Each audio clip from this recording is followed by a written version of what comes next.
الساعة دلوقتي 6 المغرب، واليوم خلص زي كل يوم من غير ما أعمل أي حاجة مفيدة. فقررت إن بكرة إن شاء الله مش هيكون زي النهاردة، وهبدأ أنظم يومي وهشوف هل فعلا يوم واحد كفاية إنه يغير حياتي.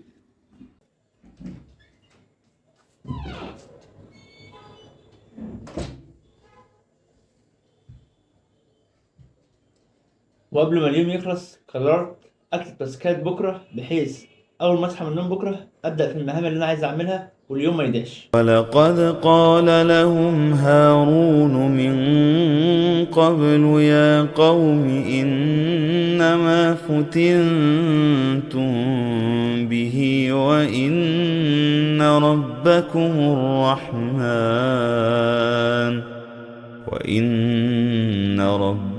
الرحمن فاتبعوني وأطيعوا أمري.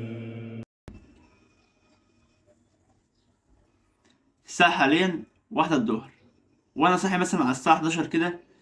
وأكتر مشكلة بتواجهني دلوقتي هو إن أنا أصحى بدري، سواء نمت بدري أو نمت متأخر بصحى برضه في نفس الميعاد. فلو حد عنده حل للمشكلة ديت يا ريت يفيدنا في الكومنت.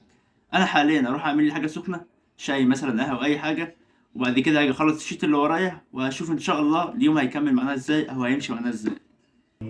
بسم الله الرحمن الرحيم. وما أعجلك عن قومك يا موسى؟ قال هم أولئك على أثري وعجلت إليك رب لترضى.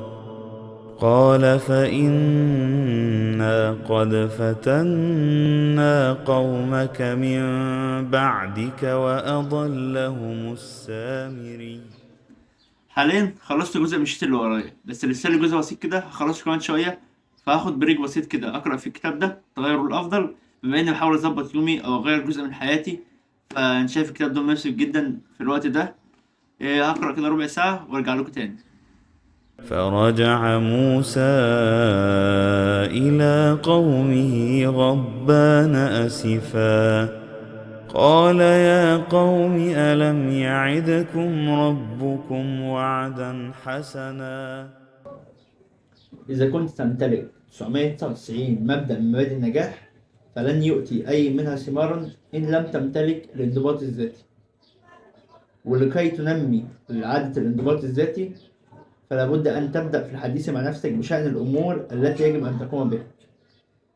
ففعلا الواحد محتاج يقعد مع نفسه شوية ويشوف الأهداف اللي هو عايز يعملها أو الحاجات اللي هو عايز يحققها خلال السنة ديت، ويبدأ يعمل لها جدول. ولازم لازم لازم تلتزم بالجدول ده، لأن فعلا مش هتنجح غير لما تلتزم بأي حاجة هتكتبها أو بأي هدف بالنسبة لك.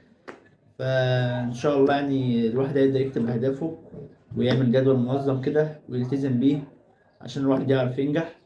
فحاليا هطلع أسقي الزرع، ودي بصراحة أهم فقرة بحبها في اليوم بتاعي يعني، لأن بحب الزراعة جدا. وبس تعالوا معايا.